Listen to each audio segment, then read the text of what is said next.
أعوذ بالله من الشيطان الرجيم. بسم الله الرحمن الرحيم.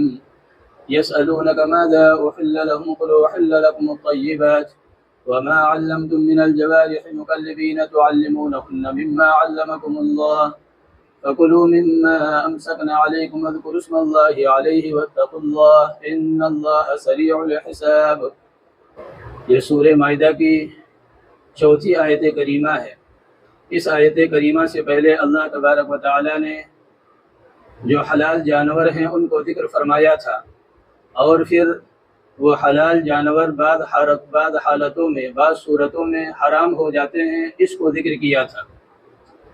اس آیت کریمہ میں بھی اسی تعلق سے ایک سوال و جواب ہے. آیت کریمہ کا ترجمہ یہ ہے کہ تم سے لوگ پوچھتے ہیں کہ ان کے لیے کون سی چیزیں حلال ہیں.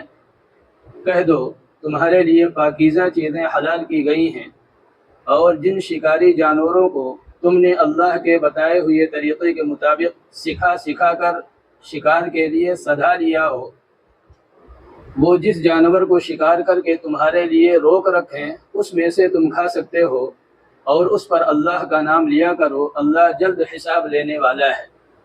احادیث مبارکہ میں آتا ہے کہ صحابہ کرام میں سے بعض صحابہ کرام نے، جیسے عدی ابن حاتم، حضرت زید رضی اللہ تعالی عنہما نے شکاری کتوں کے ذریعے سے یا پرندوں کے ذریعے سے جو جانور شکار کیا جاتا ہے اس کے متعلق حکم معلوم کیا. یہ آیا شکاری کتوں کے ذریعے سے یا شکاری باز اور شکرے وغیرہ کے ذریعے سے جو جانور ہم شکار کرتے ہیں، کیا اس کا استعمال کرنا درست ہے، یا اس کے کچھ آداب و شرائط ہیں جن کو ملحوظ رکھنا ضروری ہے. آیت کریمہ میں اللہ تبارک و تعالی نے پہلے تو یہ فرمایا کہ یسألونک ماذا احل لہم، یہ آپ سے سوال کرتے ہیں کہ کیا چیزیں ان کے لیے حلال کی گئی ہیں. تو آپ کہہ دیجئے جو پاکیزہ اور ستھری چیزیں ہیں وہ تمہارے لیے حلال ہیں، ان کا استعمال کرنا جائز ہے. یعنی ایک طریقے سے انسانی جو طبیعت ہے اس کی بھی رعایت کی گئی ہے. یعنی طبعی طور پر جن چیزوں سے نفرت ہوتی ہو، جن چیزوں سے گھن ہو، دل جن سے دور بھاگتا ہو، وہ چیزیں حلال نہیں ہیں. لیکن ہاں طبیعت جن کو پسند کرتی ہو اور جو طبیعت کو اچھی لگتی ہوں وہ چیزیں حلال ہیں. لیکن بعض چیزیں ایسی بھی ہو جاتی ہیں کہ کچھ طبیعتیں یہ کہہ رہی یہ چیزیں حرام ہیں، کچھ کہہ رہی یہ حلال ہیں. تو اس صورت میں جو معیار ہوگا وہ اللہ اور اس کے رسول صلی اللہ علیہ وسلم کا حکم ہوگا. اس کے بعد آگے اللہ تبارک و تعالی نے شکاری جانوروں کے ذریعے سے جو شکار کرتے تھے اس کا حکم بیان کیا ہے. چند شرطوں کے ساتھ شکار کرنے کی اجازت دی ہے. پہلی شرط یہ بیان کی گئی کہ جس کتے کے ذریعے سے یا جس پرندے کے ذریعے سے شکار کیا جائے وہ سکھایا ہوا ہو اور سدھایا ہوا ہو. سکھایا ہوا اور سدھایا ہوا اس کا اصول یہ متعین فرمایا کہ شکاری کتے کو جب شکار پر چھوڑا جائے تو وہ شکار کو پکڑنے کے بعد اس میں سے کچھ نہ کھائے، اس کو روک رکھے. 1 مرتبہ 2 مرتبہ 3 مرتبہ آپ نے تجربہ کیا تو یہ کہا جائے گا ہاں اب یہ شکاری کتا بن گیا ہے. اسی طرح جو پرندہ ہے باز ہے، اس کا اصول یہ مقرر کیا کہ مثلا آپ نے اس پرندے کو شکار کی طرف پھینکا، چھوڑا، اور یہ شکار کے پیچھے جا رہا ہے، آپ نے آواز لگائی اسے واپس بلانے کے لیے، تو اب یہ آگے نہ جائے. جس شکار کی طرف یہ جا رہا ہے اس کی طرف نہ جائے، اس کو نہ پکڑے، بلکہ جہاں آواز کان میں پڑی وہیں سے واپس آ جائے. اگر اس طرح یہ دونوں جانور ہیں، یعنی شکاری کتا بھی شکار کرنے کے بعد وہ روک رکھتا ہے، اس میں سے کچھ بھی استعمال نہیں کرتا، اور جو باز ہے یا شکرا ہے یہ شکار کی طرف جا رہا ہے، جو ہی آپ آواز دیتے ہیں یہ فوراً پلٹ آتا ہے. تو اب یہ سدھائے ہوئے ہیں اور سکھائے ہوئے ہیں. یہ پہلی شرط ہے. دوسری شرط جو بیان کی وہ یہ بیان کی کہ شکار کی طرف ان جانوروں کو مالک چھوڑے، نہ کہ یہ خود اس شکار کی طرف لپکیں یا بھاگیں۔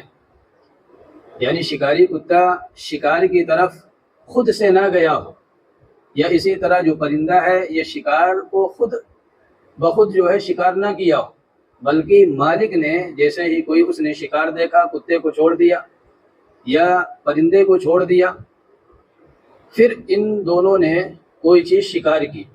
ایسا نہ ہو کہ کتا خود سے چلا گیا یا پرندہ خود سے چلا گیا اور شکار کر کے لے آیا، تو یہ جائز نہیں ہے، بلکہ دوسری شرط یہ ہے کہ شکار کی طرف مالک نے ان جانوروں کو خود چھوڑا ہو، تب یہ سمجھا جائے گا کہ یہ شکار مالک کے لیے ان جانوروں نے کیا ہے، اور اگر مالک نے نہیں چھوڑا خود گئے ہیں تو یہ سمجھا جائے گا انہوں نے اپنے لیے یہ شکار کیا ہے، مالک کے لیے استعمال کرنا جائز نہیں ہوگا۔ تیسری شرط یہ بیان کی کہ یہ شکار کرنے کے بعد یہ جانور اس میں سے کچھ بھی نہ کھائیں، بلکہ وہ مالک کے پاس لے آئیں اور مالک کے حوالے کر دیں۔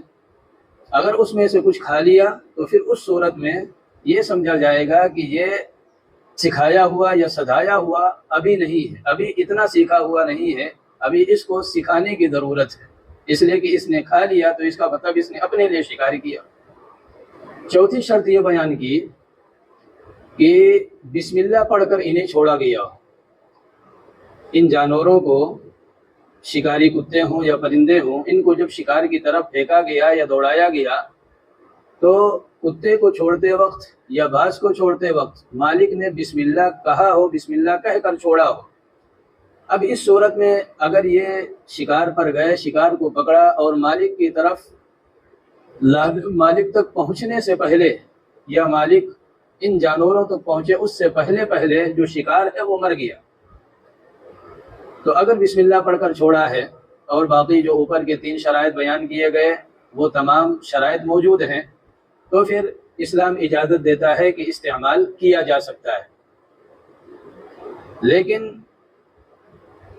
ان جانوروں نے شکار کیا اور شکار کر کے یہ مالک کے پاس لے آئے، مالک کے قابو میں وہ آ گیا، تو اب اس صورت میں یہ لازم اور ضروری ہوگا کہ اس جانور کو، اس شکار کو ذبح کیا جائے، بغیر ذبح کے اس کا استعمال کرنا ناجائز اور حرام ہوگا۔ امام ابو حنیفہ رحمۃ اللہ علیہ نے ایک شرط اور لگائی ہے کہ وہ زخمی کر دیں۔